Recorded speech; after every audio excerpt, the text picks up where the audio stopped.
আমাদের জীবনে যদি কেউ নিঃস্বার্থভাবে ভালোবেসে থাকে না, সেটা কিন্তু মা বাবাই হয়।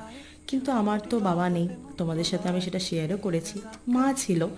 তো আজকে তোমাদের সাথে আরেকজনকে শেয়ার করছি, যারা আমার মা বাবা ইকুয়ালি পার্ট রোল করেছে, ইভেন এখনও করে যাচ্ছে। আমার মায়ের পরে তো অবশ্যই আমার দিদিরা আছেই, কিন্তু এই দুটো মানুষ না থাকলে হয়তো আজকে আমি যেখানে যতটুকু ভাবে দাঁড়িয়ে আছি, হয়তো সেগুলো সম্ভব হতো না। আর সত্যি বলতে তারা বাবা মার থেকে আমার জন্য কম কিছু করেনি, তাই সবটুকুই তাদের জন্যই সম্ভব হয়েছে। দাঁড়াও তোমাদেরকে আঙ্কেলকে দেখাই। এই হচ্ছে সেই মানুষটা যে আমার বাবার থেকে হয়তো বাবার মতনই বেশি ফিল করিয়েছেন।